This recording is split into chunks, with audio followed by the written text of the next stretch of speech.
भूत प्रेतों की लीला भी अपरंपार होती है।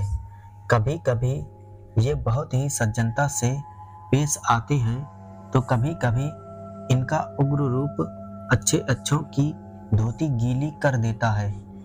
भूत प्रेतों में बहुत कम ऐसे होते हैं जो आसानी से काबू में आ जाएं, नहीं तो अधिकतर सोखां पंडितों को पानी पिलाकर रख देते हैं। आज की कहानी एक ऐसे प्रेत की है जिसको कोई भी सोखा पंडित अपने काबू में नहीं कर पाए और न ही वह प्रेत किसी देवी देवता से ही डरता था। क्या वह प्रेत ही था या कोई और? आइए जानने की कोशिश करते हैं। दरअसल लोगों से पता चला कि इस प्रेत ने बहुत सारे सोखाओं पंडितों को मारा और इतना ही नहीं, जब इसे किसी देवी या देवता के स्थान पर लेकर जाया गया तो इसने उस देवी या देवता की भी खुलकर मजाक उड़ाई और उन्हें चुनौती दे डाली कि पहले पहचान मैं कौन हूँ। और शायद इस कौन का उत्तर किसी के पास नहीं था, चाहे वह सोखा हो या किसी देवी या देवता का बहुत बड़ा भक्त या पुजारी। अभी से आप मत सोचिए कि यह कौन था जिसका पता बड़े बड़े सोखा और पंडित तक नहीं लगा पाए।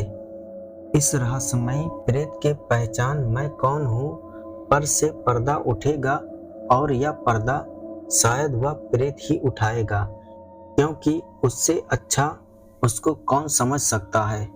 बस थोड़ा इंतज़ार कीजिए और कहानी को आगे बढ़ने दीजिए। यह कहानी हमारे गांव जवार की नहीं है, ये कहानी है हमारे ज़िले से सटे कुशीनगर ज़िले के एक गांव की। यह गांव पटरौना के पास है। इस गांव में मेरी रिश्तेदार रहती हैं। इस कहानी को मैं भी अच्छी तरह से बयां कर सकता हूँ।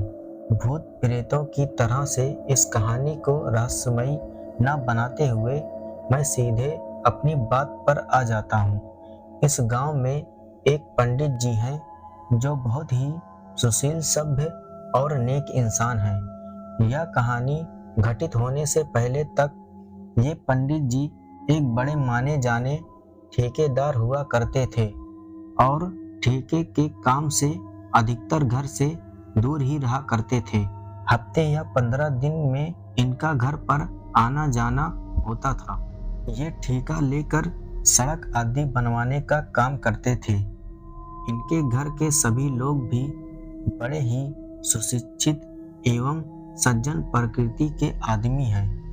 एक बार की बात है, पंडित जी ठेके के काम से बाहर गए हुए थे, पर 2 दिन के बाद ही उनको 2 लोग उनके घर पर पहुंचाने आए। पंडित जी के घर वालों को उन 2 व्यक्तियों ने बताया कि पता नहीं क्यों कल से ही पंडित जी कुछ अजीब हरकत कर रहे हैं। जैसे कल रात को 7 मजदूरों ने अपने लिए खाना बनवाया था और ये जिद करके उन लोगों के साथ ही खाना खाने बैठे, पर मजदूरों ने कहा कि पंडित जी पहले आप खा लें फिर हम खाएंगे। और इसके बाद जब ये खाना खाने बैठे तो 7 मजदूरों का खाना अकेले खा गए।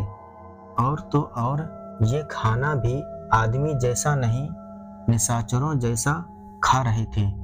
उसके बाद 2 मजदूर तो डर कर वहां से भाग ही गए। फिर हम लोगों को पता चला। उसके बाद हम लोग भी वहां पहुंचे और इनको किसी तरह सुलाए और सुबह होते ही इनको पहुंचाने के लिए निकल पड़े। इसके बाद वे दोनों व्यक्ति चले गए और पंडित जी भी आराम से अपनी कोठरी में चले गए। कुछ देर के बाद पंडित जी लुंगी लपेटकर घर से बाहर आए और घर वालों के मना करने के बावजूद भी खेतों की ओर निकल गए और इनके छोटे भाई भी चुपके से इनके पीछे पीछे हो लिए। जब पंडित जी गांव से बाहर निकले तो अपने ही आम के बगीचे में चले गए। आम के बगीचे में पहुंचकर कुछ समय तो पंडित जी टहलते रहे, पर पता नहीं अचानक उनको क्या हुआ कि आम की नीचे झूलती हुई मोटी मोटी डालियों को ऐसे तोड़ने लगे जैसे उनके अंदर बहुत ज्यादा बल आ गया हो। डालियों के टूटने की आवाज सुनकर इनके छोटे भाई दौड़कर बगीचे में पहुंचे और इनको ऐसा करने से रोकने लगे। जब इनके छोटे भाई ने बहुत रोका तब पंडित जी थोड़ा शांत हुए और घर पर वापस आ गए। इस घटना के बाद तो पंडित जी के पूरे परिवार के साथ ही साथ इनका पूरा गांव भी भय में जीने लगा। एक दिन फिर क्या हुआ कि पंडित जी अपनी ही कोठरी में बैठकर अपने बच्चे को पढ़ा रहे थे और इनकी पत्नी वहीं बैठकर रामायण पढ़ रही थी। तभी इनकी पत्नी क्या देखती है कि पंडित जी की शरीर फूलती जा रही है और चेहरा भी क्रोध से लाल होता जा रहा है। अभी पंडित जी की पत्नी कुछ समझती तब तक पंडित जी अपने ही बेटे का सिर अपने मुंह में लेकर ऐसा लग रहा था कि जैसे खा जाएंगे, पर इनकी पत्नी डरी नहीं और सभ्य भाषा में बच्चे को छोड़ने की विनती की। अचानक पंडित जी बच्चे का सिर मुंह से निकालकर शांत होने लगे और रोते बच्चे का सिर सहलाने लगे। इस घटना के बाद तो पंडित जी के घर वालों की चैन और नींद ही हराम हो गई। वे लोग पूजा पाठ करवाने के साथ ही साथ कई सारे डॉक्टरों से संपर्क भी किए, यहाँ तक कि उन्हें कई बड़े बड़े अस्पतालों में दिखाया गया, पर डॉक्टरों की कोई भी दवा काम नहीं की। और इधर एक दो दिन पर पंडित जी कोई ना कोई भयानक कार्य करके सबको परेशानी में डालते ही रहते थे। डॉक्टरों से दिखाने का सिलसिला लगभग 2 महीने तक चलता रहा, पर पंडित जी के हालात में सुधार ही नहीं हुआ। हाँ, पर अब सबके समझ में एक बात आ गई थी और वह यह कि जब भी पंडित जी की शरीर फूलने लगती और उनका चेहरा लाल होने लगता था तो घर वाले उनकी पत्नी को बुला लाते और पंडित जी अपनी पत्नी को देखते ही शांत हो जाते थे। एक दिन पंडित जी की पत्नी पूजा कर रही थी, तभी पंडित जी आ गए और अपनी पत्नी से हंसकर पूछे कि तुम पूजा क्यों कर रही हो। पंडित जी की पत्नी ने कहा कि आप अच्छा हो जाएं, इसलिए। अपनी पत्नी की बात सुनकर पंडित जी हंसने लगे और हंसते हंसते अचानक बोल पड़े कि कितना भी पूजा पाठ कर लो, पर मैं इसे छोड़ने वाला नहीं हूँ। अगर मैं इसे छोड़ूंगा तो इसे इस लोक से भेजने के बाद ही। पंडित जी की यह बात सुनकर पंडित जी की पत्नी सहमी तो जरूर, पर उन्होंने हिम्मत करके पूछा, आप कौन हैं और मेरे पति ने आपका क्या बिगाड़ा है। इस पर पंडित जी ने कहा कि मैं कौन हूँ या मैं नहीं जानता और इसने मेरा क्या बिगाड़ा है मैं यह भी नहीं बताऊंगा। पंडित जी की पत्नी ने जब यह बात अपने घर वालों को बताई तो पंडित जी के घर वालों ने उनके क्षेत्र में जितने सोखा पंडित हैं उन सब से संपर्क करना शुरू किया। पहले तो कुछ सोखा पंडितों ने झाड़ फूंक किया, पर कुछ फायदा नहीं हुआ। एक दिन पंडित जी के घर वालों ने पंडित जी को लेकर उसी क्षेत्र के एक नामी सोखा के पास पहुँचे।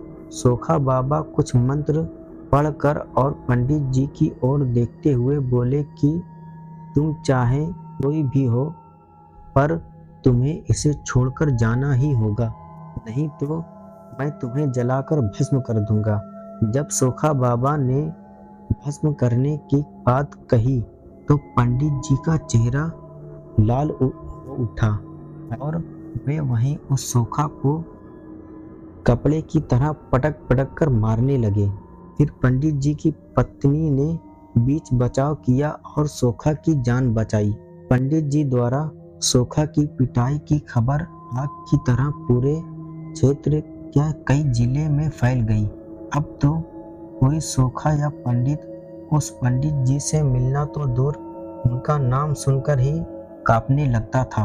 इस दौरान पंडित जी को लेकर एक देवी माँ के स्थान पर पहुंचा गया, पर देवी माँ जिस महिला के ऊपर वास करती थी, उस महिला ने देवी वास के समय साफ मना कर दिया कि वे ऐसे दुष्ट के मुंह भी नहीं लगना चाहती। पंडित जी उस स्थान पर पहुंचकर मुस्कुरा रहे थे और अपनी पत्नी से बोले कि जो देवी मेरे सामने आने से घबरा रही है, वह मुझे क्या भगाएगी। देवी माँ ने पंडित जी के घर वालों से कहा कि यह कौन है, यह भी पहचानना मुश्किल है। आप लोग इसे लेकर बड़े बड़े तीर्थ स्थानों पर जाइए, हो सकता है कि यह इस पंडित जी को छोड़ दे। इसके बाद पंडित जी के घर वाले पंडित जी को लेकर बहुत सारे तीर्थ स्थानों पर गए, पर कुछ भी फायदा नहीं हुआ। यहाँ तक कि अब पंडित जी अपने घर वालों के साथ इन तीर्थों पर आसानी से जाते रहे और घूमते रहे। अधिकतर तीर्थ स्थान घूमने के बाद भी जब वह प्रेत पंडित जी को नहीं छोड़ा, तो पंडित जी के घर वाले घर पर ही प्रतिदिन पूजा पाठ कराने लगे। एक दिन पंडित जी अपने घर वालों को अपने पास बुलाए और बोले कि आप सभी लोग खेतों में जाकर कम से कम एक एक पीपल का पेड़ लगा दीजिए। पंडित जी की पत्नी बोल पड़ी कि अगर आपकी यही इच्छा है तो एक एक क्या, हम लोग 11-11 पीपल का पेड़ लगाएंगे। इसके बाद पंडित जी के घर वाले पंडित जी को साथ लेकर उसी दिन खेतों में गए और इधर उधर से खोज कर एक एक पीपल का पेड़ लगाए और पंडित जी से बोले कि हम लोग बराबर पीपल का पेड़ लगाते रहेंगे। इस घटना के बाद पंडित जी थोड़ा शांत रहने लगे। अब वे अपने घर का छोटा मोटा काम भी करने लगे। एक दिन पंडित जी के बड़े भाई घर के दरवाजे पर लकड़ी काट रहे थे। पंडित जी वहां पहुंचकर कुल्हाड़ी अपने हाथ में ले लिए और देखते ही देखते लकड़ी की 3 मोटी सिल्लियों को फाड़ दिए। शायद इन तीनों सिल्लियों को फाड़ने में उनके भाई महीनों लगाते। एक दिन लगभग सुबह के 4 बजे होंगे कि पंडित जी ने अपनी पत्नी को जगाया और बोल पड़े, मैं जा रहा हूँ। पंडित जी की पत्नी बोल पड़ी, अभी तो रात है और इस रात में आप कहाँ जा रहे हैं। अपनी पत्नी की यह बात सुनकर पंडित जी हंसे और बोले, मैं जा रहा हूँ और वह भी अकेले, तेरे सुहाग को तेरे पास छोड़कर। अब मैं तेरे पति को और तुम लोगों को कभी तंग नहीं करूँगा। तू जल्दी से अपने पूरे घर वालों को जगाओ ताकि जाने से पहले मैं उन सब से भी मिल लूँ। पंडित जी के इतना कहते ही पंडित जी की पत्नी के आंखों से आंसू आने लगे और वे पंडित जी का पैर पकड़कर खूब तेज रोने लगी। अब तो पंडित जी के पत्नी के रोने की आवाज़ सुनकर घर के लोग ऐसे ही भयभीत हो गए और दौड़ भाग कर पंडित जी के कमरे में पहुंचे। कमरे का माहौल तो एकदम अच्छा था क्योंकि पंडित जी तो मुस्कुराए जा रहे थे। घर वालों ने पंडित जी की पत्नी को चुप कराया और रोने का कारण पूछा।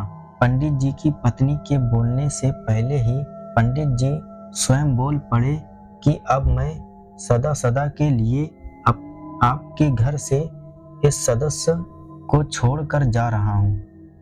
अब आप लोगों को कष्ट देने कभी नहीं आऊँगा। पंडित जी के इतना कहते ही पंडित जी की पत्नी बोल पड़ी, आप जो भी हो मेरी गलतियों को क्षमा करेंगे क्या? मैं जान सकती हूँ कि आप कौन हैं और मेरे पति को क्यों पकड़ रखे थे। इतना सुनते ही पंडित जी बहुत जोर से हंसे और बोल पड़े, मैं ब्रह्म प्रेत हूँ, मेरा कोई भी कुछ नहीं बिगाड़ सकता। और तेरे पति ने उसी पीपल के पेड़ को कटवा दिया था जिस पर मैं हजारों वर्षों से रहा करता था। इसने मेरा घर ही उजाड़ दिया था, इसलिए मैंने भी इसको बर्बाद करने की ठान ली थी, पर तुम लोगों की अच्छाई ने मुझे ऐसा करने से रोक लिया। इस घटना के बाद से वे ब्रह्म प्रेत उस पंडित जी को छोड़कर सदा सदा के लिए जा चुके हैं। आज पंडित जी एवं उनका परिवार एकदम खुशहाल और सुख समृद्ध है। पर ब्रह्म प्रेत के जाने के बाद भी अगर कुछ बचा है तो उनकी यादें और विशेषकर उन सोखाओं के जहन में जिनका पाला इन ब्रह्म प्रेत से पड़ा था और जिनके चलते इन सोखाओं ने अपनी सोखागिरी छोड़ दी थी। तो दोस्तों, आपको ये कहानी अच्छी लगी हो तो लाइक और शेयर ज़रूर कीजिए। मिलते हैं आपको अगली वीडियो में।